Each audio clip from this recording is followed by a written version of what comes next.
Welcome back to the channel. Today, I've got a collection of wild, true stories about, let's just say, malicious compliance at its finest. From epic work-from-home revenge to hotel booking chaos, park drama, and even some Sunday school showdowns. These tales prove that sometimes following the rules exactly is the ultimate power move. So grab a snack, sit back, and enjoy the ride. Creepy Dean makes a creepy request. IT guy takes it literally. So this happened around 2000 or 2001 in Argentina. I was taking a course on network administration. Our instructor, let's call him IT Prof, also worked part-time as a system admin at a local university. And one day he told us this story that's equal parts disturbing and hilarious. He worked at a philosophy department, the kind that's more about deep thoughts and less about server racks. About 95% of the students there were women, some fresh out of high school, some retired folks chasing their dream of a degree. In Argentina, college can be free, and every citizen has a national ID number issued in ascending order. So if someone's ID starts with 28 million, you can roughly guess what decade they were born in. The only exception, foreigners who got citizenship later in life. Their IDs start with 80 million. Now, the dean of that department, let's call him Creepy Dean, was an older guy, maybe mid-50s, and, well, let's just say his vibe was less academic mentor and more walking HR complaint waiting to happen. Since IT Prof managed the faculty network, he technically had access to everyone's browsing history, staff and students alike. And let's just say, nothing about Creepy Dean's history suggested he was researching Plato. Nope, it was other kinds of philosophy. Anyway, Creepy Dean taught a few mid-level courses where students were randomly assigned by a system. Before IT Prof joined, that assignment was done manually, but he'd written a program to automate it, a simple script that handled all the sorting. One day, Creepy Dean calls him into the office and says, "I want only female students in my classes, and only the ones whose ID starts from 35 million and up. Make it happen." Then, in the most cartoon villain way possible, adds, "If you don't, you can forget about your job."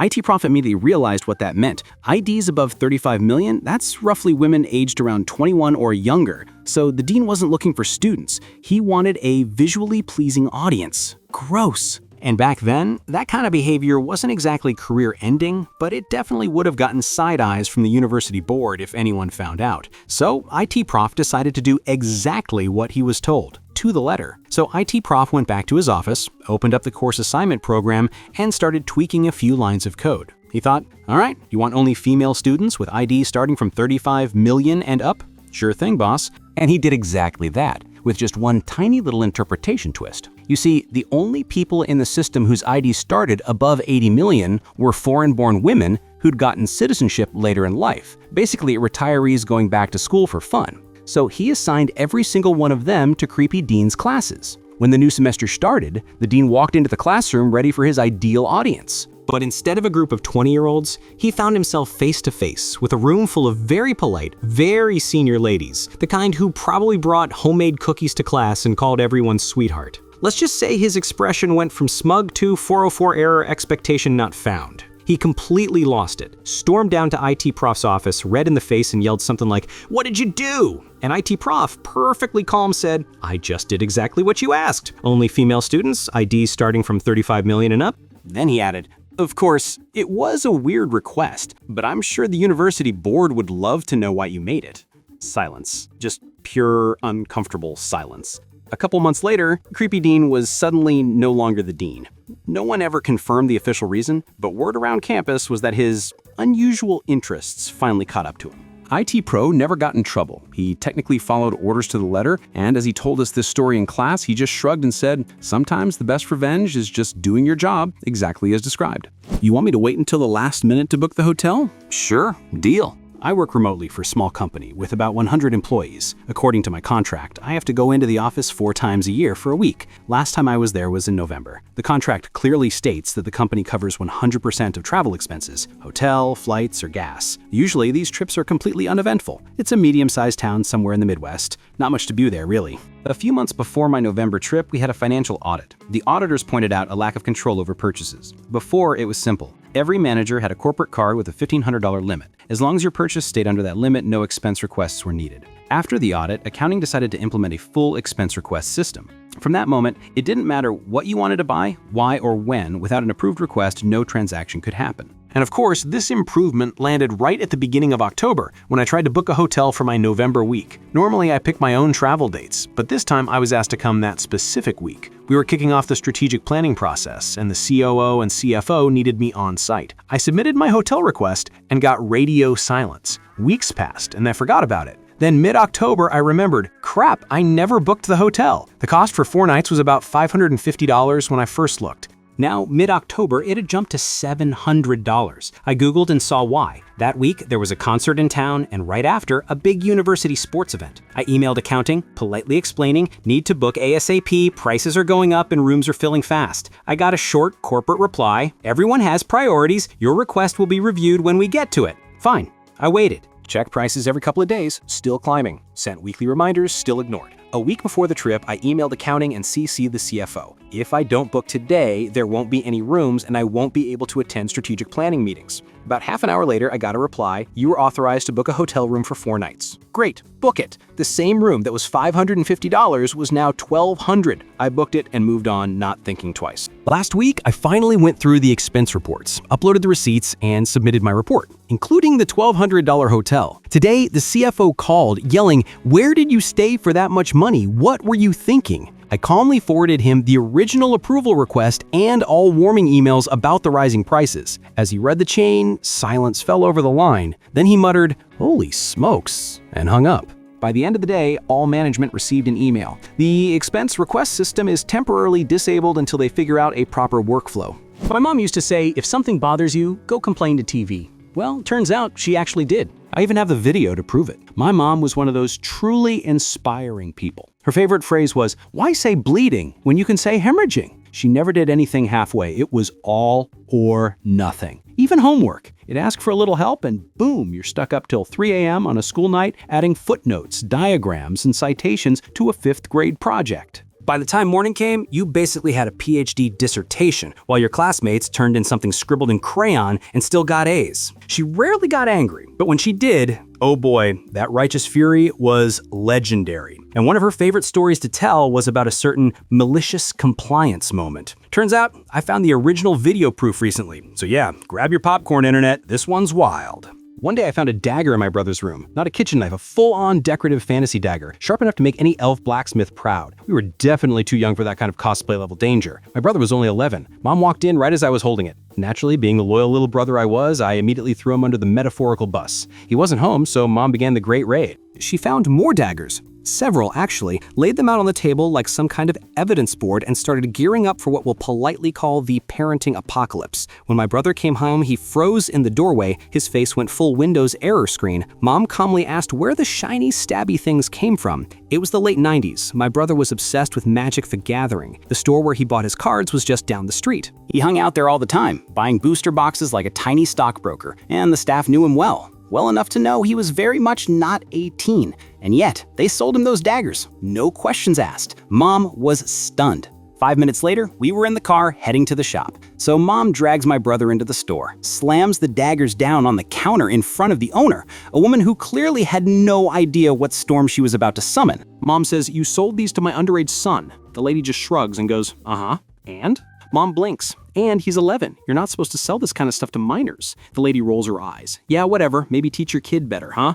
Oh no, no, no, no. You could feel the air leave the room. Mom's face went from disbelief to nuclear calm. She says, "So you're telling me even after I'm standing right here asking you not to sell this stuff to my kid and knowing it's illegal, you'll still do it?" And the lady fires back, "It's just business. If you don't like what your kid's buying, maybe parent better." That was it. That was the moment she activated Mom Mode Final Boss Edition. We had 3 kids in the family, one in elementary, one in middle, one in high school. Mom was on the parent committees for all 3 schools. For her, being a mom wasn't just a lifestyle. It was an Olympic event, and she was winning gold. So yeah, telling her to complain to TV, that was basically giving her a quest objective. Mom didn't say another word. She quietly gathered the daggers, turned around, and walked out. Even the store owner looked confused, like she couldn't tell if she just won or doomed herself. We got in the car. Silence. Then I saw it. That moment when something clicked behind her eyes. Pure determination. The kind of look that says, "All right then, challenge accepted." And all she said was, "Well, guess we're going to TV." The next morning, I woke up to find Mom sitting at the kitchen table, surrounded by papers, sticky notes, highlighters, and about 3 empty coffee mugs. She was marking legal codes, making notes, and talking on the phone at the same time. I don't think she'd slept at all. She'd spent the entire night reading laws, writing emails, and building what I can only describe as a mom-level legal case. She was already on the phone with a local news station, a new one that had just opened, and was calmly explaining how a store was selling fantasy-grade sharp objects to literal middle schoolers. The first few journalists she talked to didn't care. They said it wasn't a big enough story. Every time someone said no, Mom would ask for another contact, someone else she could call, email, or pester, and she did, for weeks. Calls, follow-ups, voicemails, more emails. She basically turned into a one-woman PR machine fueled by caffeine and fury. And eventually, she found someone, a local investigative reporter, the kind of guy who probably slept in his car and lived for catching people red-handed. Let's call him Trenchcoat Truth Seeker.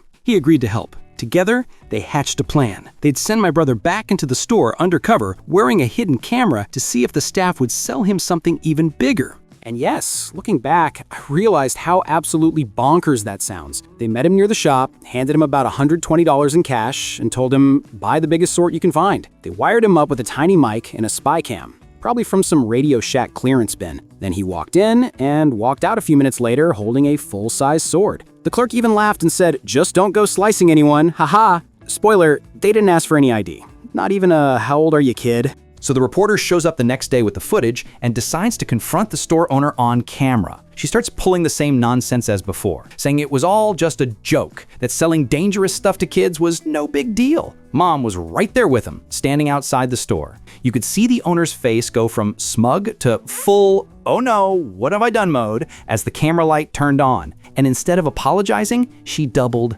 down. She actually argued on camera that it wasn't her fault and that parents should just deal with it. Mom didn't even need to raise her voice. She just gave her the verbal equivalent of handing someone a rope, and the store owner tied the noose herself, live for the whole town to see. Absolute, total meltdown. It was a disaster for that shop. I mean, how do you recover from getting roasted on live local TV by a PTA mom with 3 kids and a moral compass made of steel? The report aired that week. The piece was titled something like, Local Store Caught Selling Real Weapons to Children. By the end of the segment, the reporter announced that the store was already closed when they went back to check. Less than a month later, the place went out of business completely. The reporter even won an award for the story. And Mom, she finally got her justice and a shiny VHS tape to prove it. She kept that tape for years. Every time family or friends came over, she'd proudly pop it into the VCR and say, "Want to see my finest hour?" We watched that clip so many times that eventually the tape wore out, got lost somewhere in the chaos of moving houses, and turned into family legend.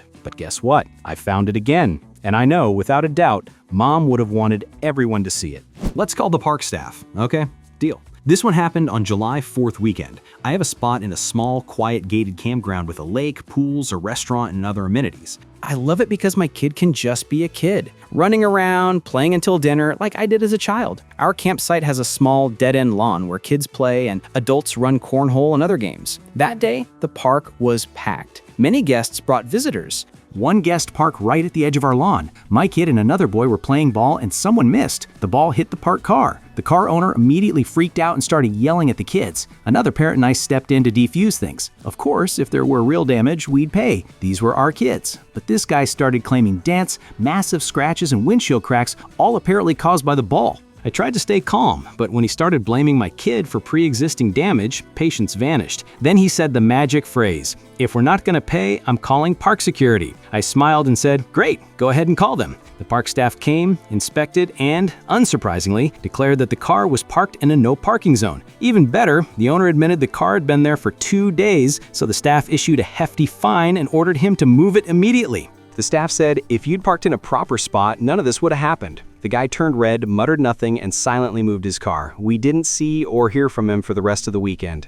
You want me to handle your calls while I work from home? Sure thing, Doc. A few years back, my buddy, let's call him Mark, started a small home-based business fixing and maintaining computers. He and his wife had been living in their house for about 10 years, and their landline number was well known around town. This was back when mobile phones were just starting to take off, so about 95% of people still used good old corded phones. Mark worked the 2 p.m. to 10 p.m. shift, same as his wife, which was perfect for his clients. Most folks could drop off their computers after work and pick them up from Mark's porch on their way to the office the next morning. For a while, business was great. Then, a new doctor moved to town. This doctor, let's call him Dr. Brand New here, opened a private practice and got a phone number that was just one single digit different from Mark's. Mark's ended in a 3, the doctor's ended in an 8. You can probably guess what happened next. Wrong number calls started trickling in. At first, it was just a few, and Mark politely redirected them. But soon, as the doctor got more patients from local hospitals, those calls started coming in non-stop. Day, night, weekends, holidays, you name it. The doctor's office even had an answering machine for after-hours calls, so people could find out which doctor was on duty, or staff could reach the doc in an emergency. The problem? When people dialed the wrong number, Mark's phone was the one that rang at 3 a.m. He tried unplugging the phone just to get some peace, but with 3 teenage daughters who are starting to go out at night,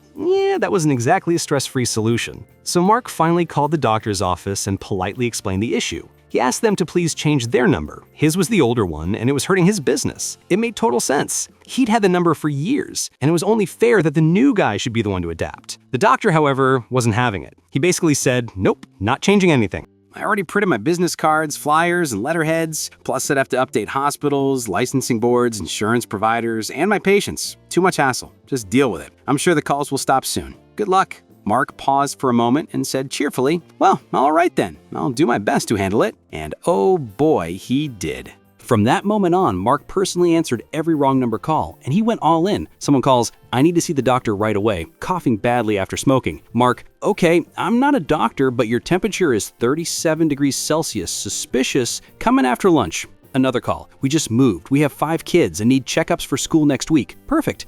We have a 1-hour slot. Don't worry, we can see all 5 at once." "Insurance? All plans accepted, of course." Every time he scheduled appointments for everyone. People were thrilled with the personalized attention and the super fast scheduling. He even booked 6 preventative checkups for Friday at 4:30 p.m., right at the very end of the workday. By Monday morning, Dr. Brand New here called himself, begging Mark to stop the madness. Mark replied calmly, "I'll stop if you stop." By the end of that week, the doctor had a new phone number. Peace was restored, business ran smoothly again, and Mark, he got a story for the ages about taking a request literally and winning. And that's it for today's adventures in malicious compliance. I hope you enjoyed these stories as much as I did. If there's one thing to take away, it's this. Sometimes following the rules to the letter is the smartest move you can make, and sometimes it's downright hilarious. Don't forget to like, subscribe, and share your own tales of clever compliance in the comments below. Thanks for watching, and I'll see you next time.